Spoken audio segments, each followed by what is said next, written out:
Meus queridos irmãos, muito boa noite, com a graça do nosso Senhor Jesus, na paz do nosso Senhor Jesus. Mais um domingo de coronavírus, mais um domingo afastados e o assunto que continua predominando é o principal, e nós vamos tratar de oração. De novo, nós vamos falar de oração e ação, a relação entre essas duas palavras que, inclusive, coexistem na mesma palavra, oração e ação. Então, nós vamos ler aqui 1 Samuel 7, 2, 14. Esse é assunto tão falado tantas vezes, mas precisa ser falado, refalado, pisado, repisado, especialmente na nossa situação de coronavírus, na nossa situação de confinamento, né? E tantas confusões. Então, olhem só, nós vamos ler o livro de 1 Samuel, capítulo 7, nós vamos ler dos versículos 2 até o 14, e vamos explicar aqui o que aconteceu. Diz assim a palavra de Deus: sucedeu que desde aquele dia, a arca ficou em Kiriat Jearim, e tantos dias se passaram que chegaram a 20 anos. E toda a casa de Israel dirigia lamentações ao Senhor. Falou Samuel a toda a casa de Israel, dizendo: se é de todo o vosso coração que voltais ao Senhor, tirai dentre vós os deuses estranhos e os astarotes, e preparai o vosso coração ao Senhor, e servi a ele só, e ele vos livrará das mãos dos filisteus. Então, os filhos de Israel tiraram dentre si os Baalins e os Astarotes e serviram só ao Senhor. Disse mais Samuel: congregai a todo Israel em Mispa e orarei por vós ao Senhor. Congregaram-se em Mispa, tiraram água e a derramaram perante o Senhor, jejuaram naquele dia e ali disseram: pecamos contra o Senhor. E Samuel julgou os filhos de Israel em Mispa. Quando, pois, os filisteus ouviram que os filhos de Israel estavam congregados em Mispa, subiram os príncipes dos filisteus contra Israel, o que, ouvindo os filhos de Israel, tiveram medo dos filisteus. Então disseram os filhos de Israel a Samuel: não cesses de clamar ao Senhor nosso Deus por nós, para que nos livre da mão dos filisteus. Tomou, pois, Samuel um cordeiro que ainda mamava e o sacrificou em holocausto ao Senhor. Clamou Samuel ao Senhor por Israel, e o Senhor lhe respondeu. Enquanto Samuel oferecia o holocausto, os filisteus chegaram à peleja contra Israel. Mas trovejou o Senhor naquele dia com grande estampido sobre os filisteus e os aterrou de tal modo que foram derrotados diante dos filhos de Israel. Saindo de Mispa, os homens de Israel perseguiram os filisteus e os derrotaram até abaixo de Bet-Cá. Tomou então Samuel uma pedra e a pôs em Mispa e Sem, e lhe chamou Ebenezer e disse: até aqui nos ajudou o Senhor. Assim os filisteus foram abatidos e nunca mais vieram ao território de Israel, porquanto foi a mão do Senhor contra eles todos os dias de Samuel. As cidades que os filisteus haviam tomado a Israel foram restituídas, desde Ecrom até Gate, e até os territórios delas arrebatou Israel da mão dos filisteus. E houve paz entre Israel e os amorreus. Então, irmãos, que Deus nos abençoe a entender o que é que nós vamos falar hoje sobre oração e ação, a relação que há, com base no que as Escrituras nos mostram, os exemplos da própria Escritura, os ensinamentos que nos são dados. Então, olha, queridos, em dias de pandemia, nós sabemos muito bem disso, né? Muito se tem falado em oração e jejum, e eu já preguei aqui pelo menos 2 vezes acerca desse assunto, né? De igrejas se mobilizando para jejum, oração e tudo, e eu mostrei para vocês tudo papagaiada, sem base bíblica nenhuma, sem entendimento do que se estava fazendo. Então, olha só, eu vi na televisão que houve até um prefeito de uma determinada cidade, obviamente esse cidadão pensa que é crente, que decretou jejum e oração lá na sua cidade, e o decreto foi obviamente e acertadamente, derrubado pelo poder judiciário. Então, irmãos, infelizmente, a maioria dos ditos crentes nunca compreendeu que somos cidadãos de dois reinos e que esses reinos não podem ser confundidos. Israel cometeu esse erro e a igreja, sem entendimento, como Israel, continua a cometê-lo. Nós somos cidadãos de dois reinos. Vivemos ainda, digamos assim, nesse reino terreno, secular, mas somos cidadãos do reino eterno, do reino celeste, com uma missão aqui ainda nesse mundo, né, que não pode se misturar com a outra. Política, governo é uma coisa, igreja é outra. Nós temos que entender e saber como conviver nesse negócio, simplesmente sendo luz como Deus mandou. Né? Então, olha, eu creio que quase todos nós, no caso de oração, nós vimos aí, o homem decretou, o homem, um prefeito, decretou, ele, com certeza esse cidadão pensa que é crente, então ele decretou o jejum e oração na sua cidade, que loucura! Então, vocês, quase todos já ouviram falar que a palavra oração termina com ação. Eu acho que todo mundo já ouviu falar isso, né? Então, à luz desse texto, vejamos a relação entre oração e ação. Que relação tem que haver realmente, né? Vamos ver e entender por que tantas pessoas ditas crentes, nós sabemos disso e convivemos com a situação, se desesperam diante da pandemia, sem entender a providência de Deus nas suas vidas, no mundo inteiro, não é? Se desesperam por enfrentar situações de opressão de alguma forma. Opressão de pai sobre filho, de filho sobre pai, de marido sobre mulher, mulher sobre marido, patrões sobre empregados, isso é muito comum, não é? Chefes sobre subalternos, subordinados, isso é muito comum. Então, opressões, tribulações, dificuldades. E essas pessoas, haja orar. E oram constantemente, frequentam tudo quanto é reunião de oração, de que tem notícia, especialmente aquelas que têm um orador poderoso lá. Não é? E a situação não muda, a qualidade de vida não melhora, o que pode levar essas pessoas, e é comum também ouvir isso, a duvidar de Deus, da bondade de Deus, da sua provisão, da sua providência em suas vidas. Queixam-se que não são atendidas por Deus. Então, esta é uma realidade que nós podemos constatar na história de Israel. Quem conhece o Velho Testamento, estuda o Novo Testamento, vê quantas vezes aconteceu isso com Israel. Quando nós vemos que o povo, como nesse texto que nós lemos agora, diante das provações, sempre se queixava do abandono de Deus. Nesse caso, vamos ao contexto. É preciso que a gente contextualize um pouco aqui para entender. Então, antes de Samuel, o juiz e sacerdote era Eli. E foi esse mesmo sacerdote Eli que preparou Samuel desde menino, quando sua mãe Ana o devolveu ao Senhor no templo. Vocês lembram dessa história também. Preparou Samuel para o ministério. Os filhos de Eli eram maus, está escrito lá. Não é? Eram maus, usavam os sacrifícios dos templos, pegavam, tinham relações com as mulheres do templo. Então está lá na Bíblia isso.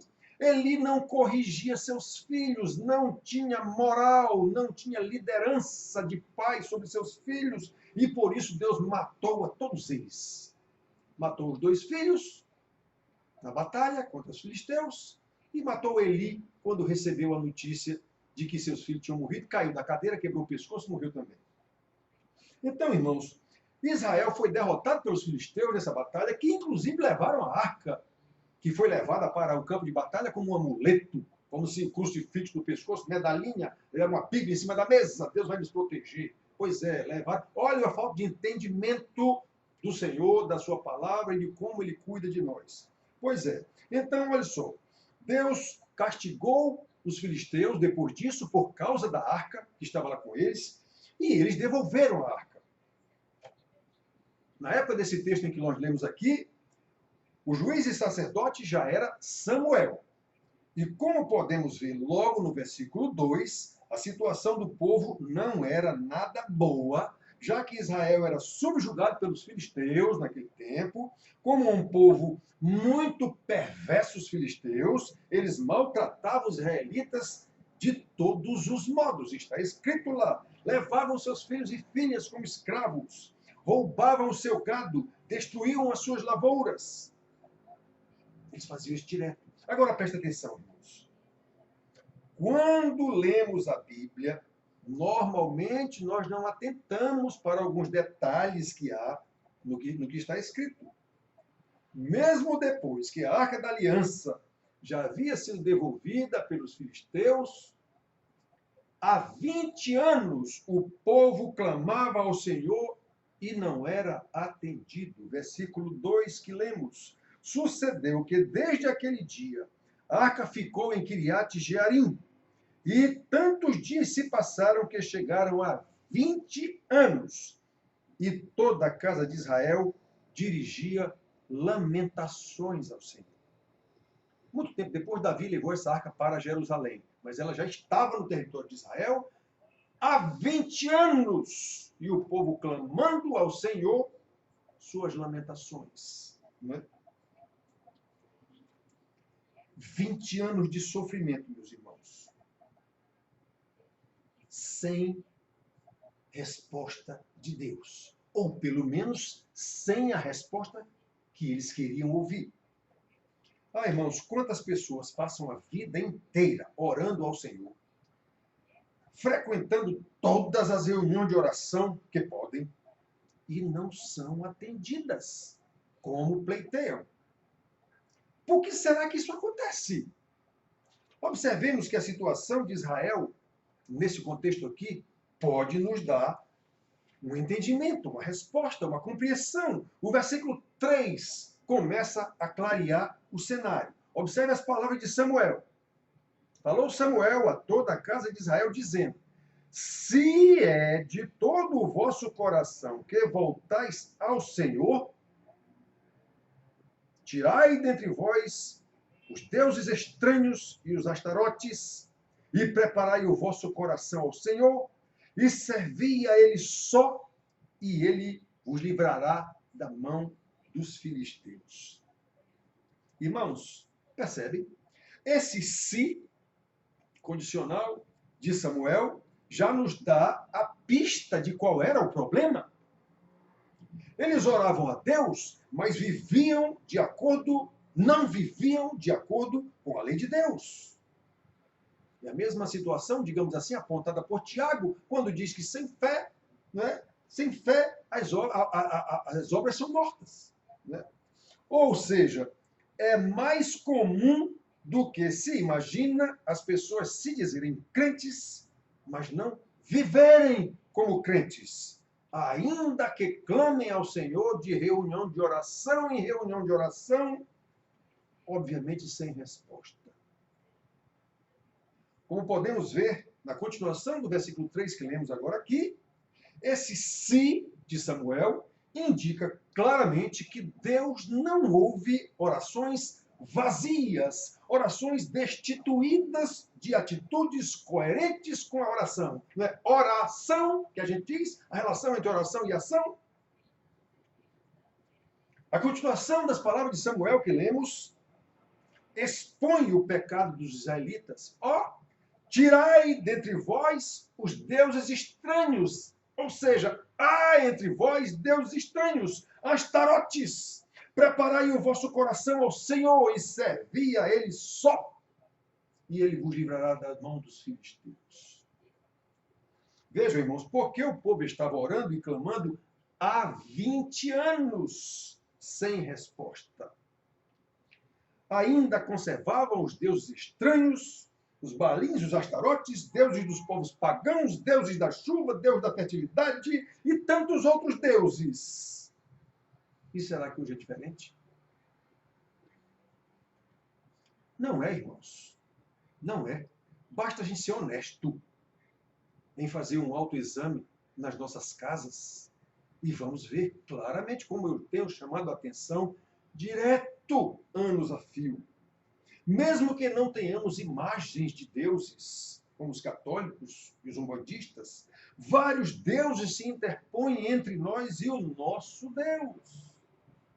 A família, às vezes, é um Deus. Os filhos, às vezes, são deuses. O emprego, às vezes, é um Deus. Os estudos, às vezes, são deuses. E, especialmente em nossos dias, acima de todo e qualquer Deus, se interpõe entre nós e Deus, o Deus maior, o smartphone. Eu vi-o chamando a atenção para isso, com os apelos intermináveis e escravizadores das redes sociais. Irmãos, qualquer coisa que colocamos adiante de Deus, em desobediência à sua palavra, é um Deus que está sendo idolatrado e que impede as nossas orações. Os deuses mais comuns, como em Israel existia, a casa de Davi tinha deuses do lar. Né? Então, eram exatamente os deuses do lar.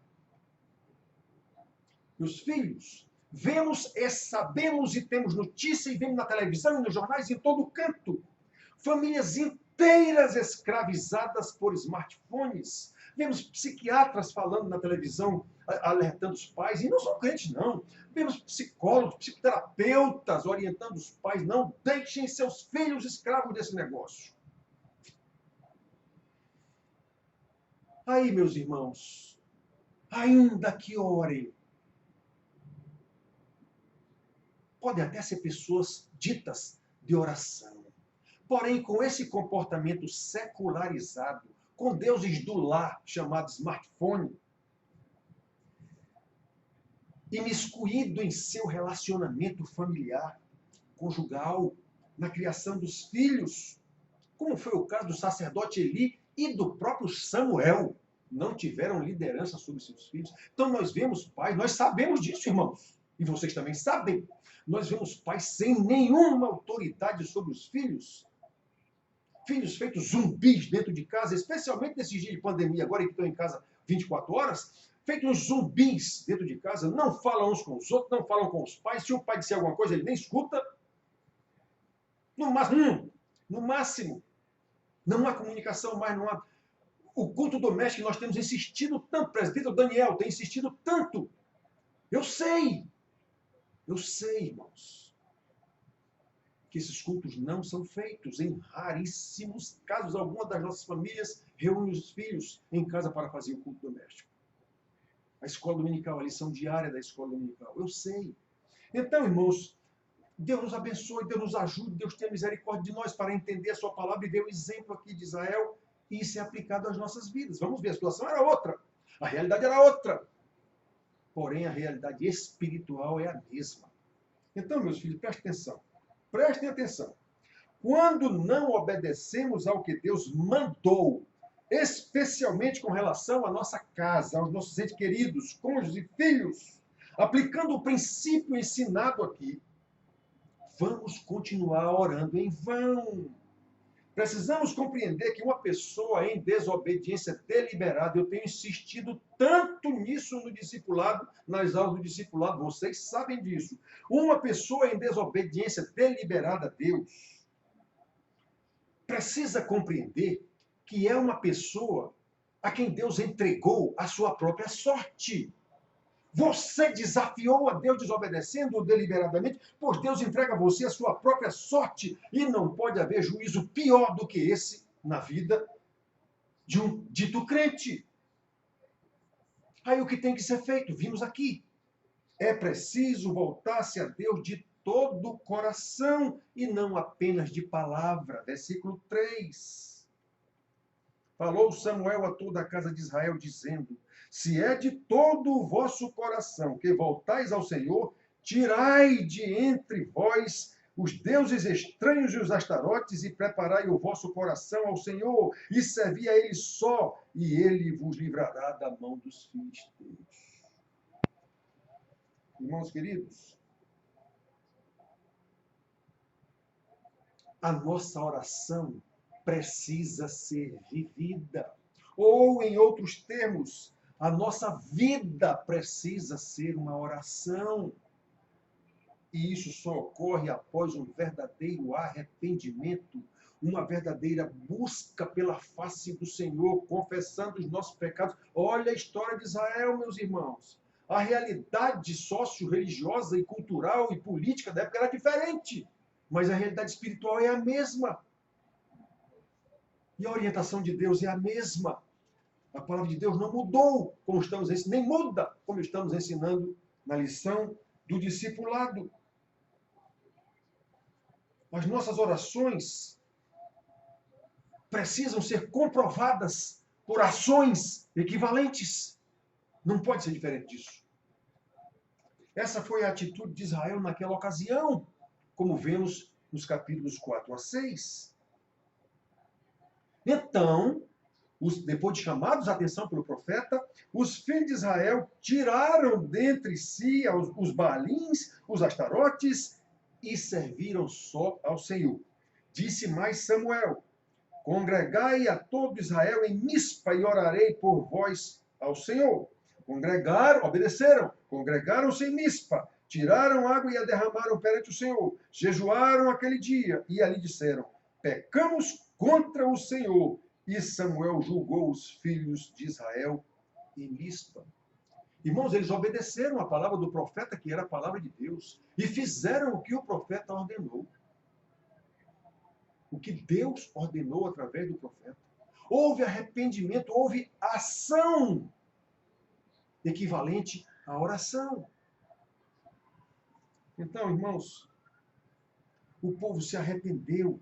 Houve arrependimento, houve confissão e houve ação. É preciso admitir o erro, é preciso confessar o pecado, é preciso mudar de atitude para retornar à aliança de Deus. Nós estamos insistindo nisso, que o discipulado é isso. Somos pecadores que precisamos ser ensinados diariamente, vivenciar esses ensinos diariamente. É isso que Paulo ensina, de desvestir, despojar-se do velho homem e vestir o novo homem. Novo homem é se despir da nossa natureza de Adão pecaminosa, ainda está em nós e nem vai deixar de estar enquanto não morrermos.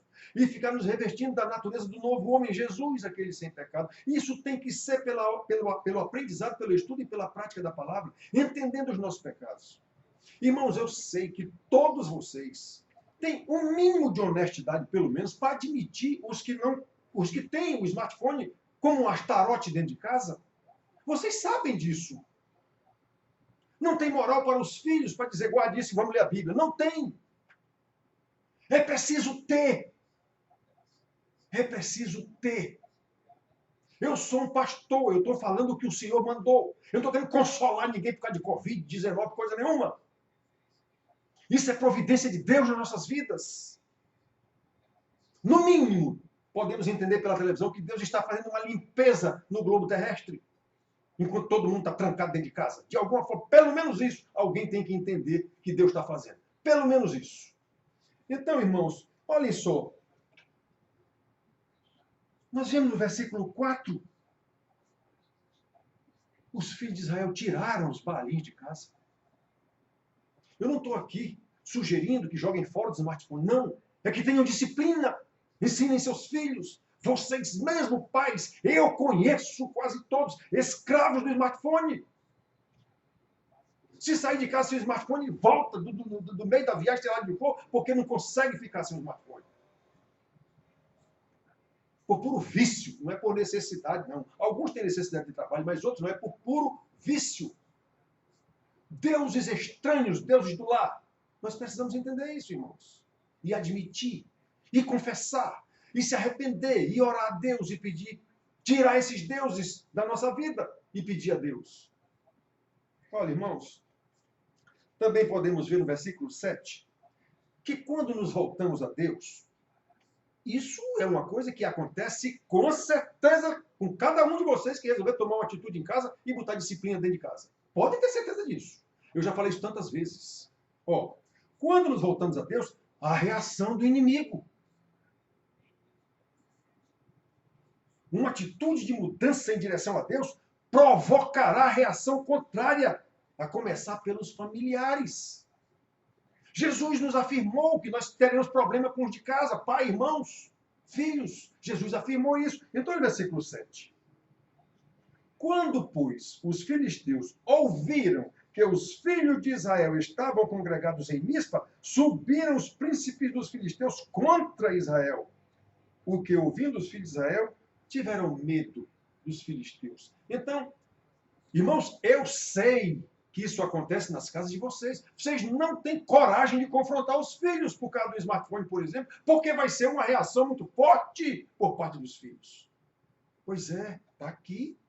Não é filisteu, não, que está dentro da minha casa, é meu filho. Mas a situação é a mesma. Na hora que você toma uma atitude em obediência ao que o Senhor Deus falou, pode se preparar que a rebordosa é grande. Se você tiver moral dentro de casa, os seus familiares, cunhado, avó, tio, primo, vêm contra você também. Dizer que você está sendo um tirano dentro da sua casa, coisas desse tipo. É possível que haja até quem vá denunciá-lo a um juiz, a um conselho tutelar, coisa desse tipo. Isso é natural, irmãos, está aqui. Isso aconteceu lá em Israel. E vai acontecer cada vez que nós tomarmos uma atitude com relação a pecado, de nos voltar para Deus, contra situações dentro da nossa casa que nós sabemos que está errado. Na hora de consertar, os filisteus vão se voltar contra você. É a mesma situação. Então, irmãos, olhem só. Como nos ensina o apóstolo João, nós não podemos nos deixar amedrontar por isso, por reações dos filisteus, dos nossos familiares, porque João nos ensina, 1 João 4,4, que maior é o que está em nós do que o que está no mundo. O que está enfronhado dentro da nossa casa é o mundo, são os filisteus, é o pecado, são os deuses do lar, smartphone, computador, televisão, o que for.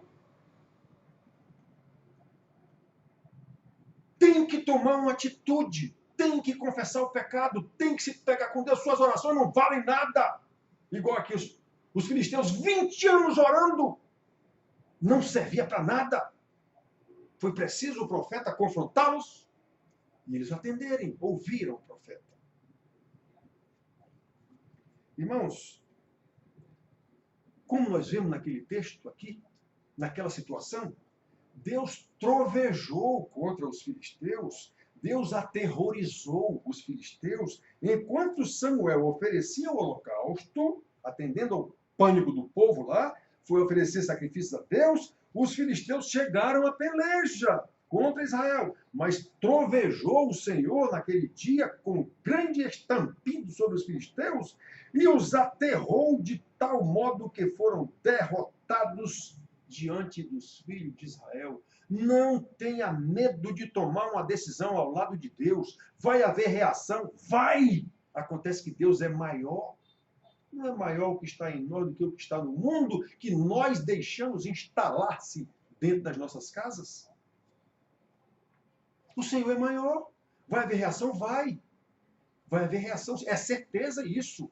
Vai haver reação. Especialmente quando os filhos já se adonaram da casa. E mandam mesmo. Mas mandam mesmo. São tiranos dentro de casa contra os pais, contra empregados, contra o que for.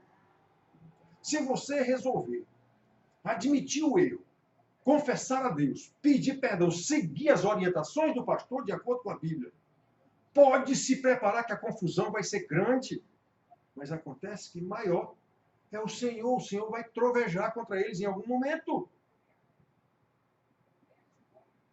Olha, irmãos, nós também podemos observar nos versículos 11 a 14, o que eu estou dizendo. Quando estamos fortalecidos no Senhor, aí sim, nós é que perseguimos o inimigo. Nós botamos o inimigo para correr e recuperamos tudo aquilo que ele havia roubado.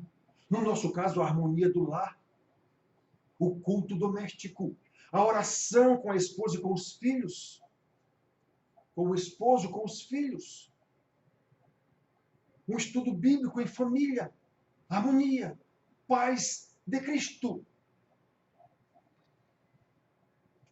Deus vai fazer isso. Ele disse e mostrou, e prova, está escrito aqui para a gente saber disso. Olha, irmãos, o texto é claro que trata de uma realidade vivida por Israel, naquela época, naquele contexto sociocultural, político, religioso, e isso não acontece conosco. De forma material, nós não estamos em guerra contra ninguém. Ninguém nos subjugou. Ninguém nos tomou nada. Mas o princípio aqui observado é o mesmo que deve ser aplicado às nossas vidas. O inimigo se instalou dentro da nossa casa, os deuses do lar roubaram a nossa paz, roubaram a comunhão com Deus, roubaram a disciplina dos filhos e dos pais, dos cônjuges. E não é fácil recuperar isso. Na verdade, é impossível se não tomar uma atitude, buscar a Deus, confessar, ouvir o ensinamento da palavra do pastor, da palavra de Deus, tomar uma atitude, irmãos. Tomar uma atitude. Olha, irmãos, dos irmãos da nossa igreja, que a gente conhece e sabe que tem esses problemas em casa, vocês sabem, eu estou ali há 14 anos. Sabe quantos mudaram de atitude? Nenhum resolveu tomar essa atitude aqui de Israel. Nenhum. A coisa continua do mesmo jeito. Embora os irmãos imaginem que deram um jeito. Alguns imaginam que deram um jeito. Não há jeito para desobediência a Deus, a não ser o arrependimento, a confissão do pecado e passar a agir de acordo com o que Deus disse. Não há outro jeito. Não há remédio. Não há remédio. O único remédio é esse, que a palavra de Deus ensina. Então, irmãos, olha, quando quebramos a aliança do Senhor, não adianta orar. Nós estamos vendo aqui. Eu fui confrontado quando eu estava fora da igreja. Vocês sabem dessa história muito bem. 15 anos fora do banco. Quando cheguei aqui em João Pessoa, que fui visitado por um pastor, ia papo furado de toda a... Pastor, ore por mim. Ore por mim o quê? O pastor foi macho, como se diz, para me confrontar. Ore por você o quê? Você está na igreja? Não. Você quebrou a aliança com Deus e quer que eu ore por você? Você tem que retomar sua aliança com Deus. Você tem que ter liderança sobre suas filhas. Foi você que quebrou a aliança. O pastor foi macho para me confrontar na minha mesa do banco de gerente. Eu fiquei olhando para o homem e digo, o senhor tem razão. Eu conhecia a palavra de Deus. O senhor tem razão. Domingo eu vou estar na sua igreja. E consertei o nosso relacionamento. As consequências perduram até hoje. Mas consertei. Confrontado por aquele profeta de Deus, eu consertei. Então, as consequências perduram até hoje. Até hoje. Vejo minha filha criar os netos, já com 6 anos, sem nunca ter ido a uma igreja. Foi isso que ela me viu. Ela foi criada há 15 anos, 16 anos dentro de casa, sem me ver em uma igreja. Então, irmãos, foi isso que ela viu, olha as consequências. Então, irmãos, preste atenção. Quando nós quebramos aliança com o Senhor, não adianta orar. É tolice. É tolice. Quando deixamos o inimigo dominar a nossa vida, ele nos leva à alegria da salvação. Ele nos leva à paz dos nossos lares. Ele nos leva ao amor dos irmãos uns pelos outros, consequentemente pela igreja. Eu não tenho vontade nenhuma de ir na igreja. Eu vou lá fazer o quê? Eu vou lá fazer o quê? Encontrar com quem ali? Eu amo quem mesmo ali? Normalmente essas pessoas pensam o contrário. Quem é que me ama? Ninguém me ama ali. Eu vou fazer o quê lá? Pois é, irmãos. Pois é. Então, reparem bem, irmãos. Isso há um jeito de recuperar isso. Arrepender-se. Buscar a face do Senhor e agir conforme os seus desígnios revelados na sua palavra. Quantos irmãos precisam tomar uma decisão diante da confusão que há em suas casas? Quantos irmãos ouvem de mim isso há 14 anos? Israel aqui foram 20 anos orando. 20 anos. Então algum irmão pode achar que ainda tem 6 anos para continuar a confusão na sua casa e tomar uma atitude quando completar 20 anos. É bem fácil alguém chegar a pensar isso. Então, irmãos, quantos irmãos, por manter o Deus do lar, o smartphone, computador, televisão, são os deuses da casa, até a sala, ela é totalmente preparada para o altar da televisão de 50 polegadas, sei lá quantas. É ali o seu verdadeiro culto. E muitos dos filhos estão na frente da televisão e assim mesmo com o smartphone na mão. Aqui a olha para um, aqui a olha para outro. Eu vejo isso nas casas de vocês, quando eu vou na casa de vocês.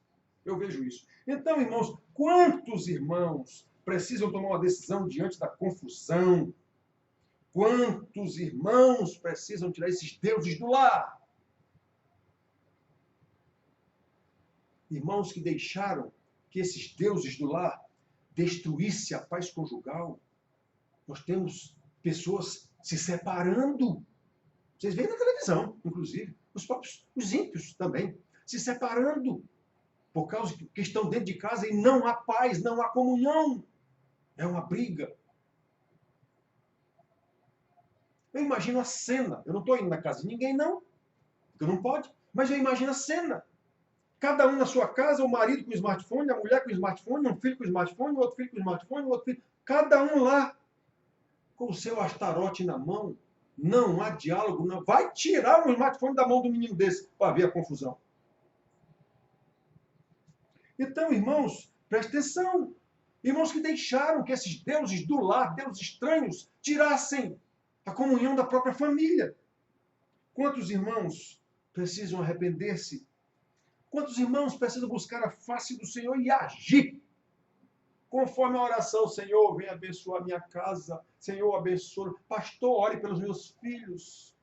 Quantos irmãos precisam agir conforme os desígnios de Deus revelados na sua palavra, para que a sua oração seja de fato uma oração de acordo com as boas obras que Deus mandou, preparou de antemão.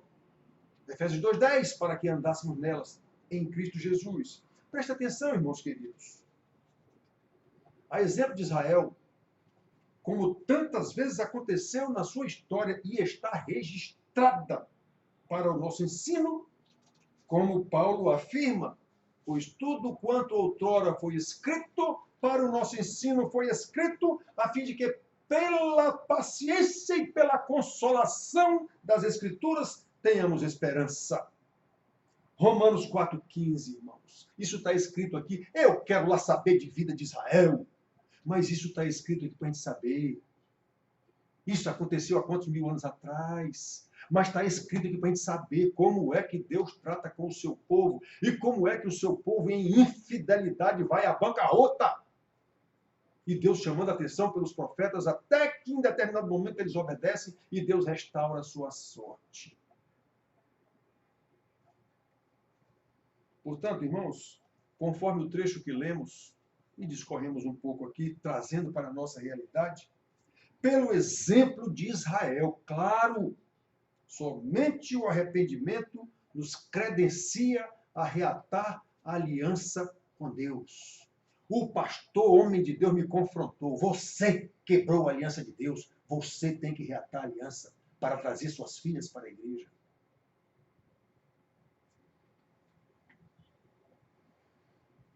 Então, irmãos, em obediência pela fé, fortalecidos no Senhor e na força do seu poder, como o profeta apóstolo Paulo ensina, nós poderemos tomar uma atitude, em primeiro lugar, abandonando os deuses que nos afastam do Senhor, como eu já disse, não é jogando fora o smartphone, não. É disciplinando o uso disso. Eu é que uso e não ele que me usa.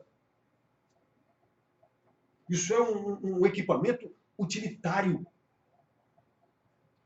E não um equipamento escravizador, como é na maioria da humanidade hoje. Da humanidade. Toda cena de televisão que você vê em qualquer canto, as pessoas vão andando na rua sem nem olhar para onde estão andando. Pessoas que às vezes são atropeladas, caem num buraco, no bueiro, porque tá...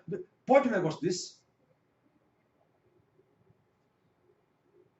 Meu dentista disse que às vezes vai jovem para lá fazer tratamento dentário e o cara está lá querendo fazer. E a pessoa com o smartphone. Peraí, meu amigo, eu não tenho como fazer o seu trabalho aqui. Você com esse smartphone na frente? Que loucura! Pois é, a igreja está assim também.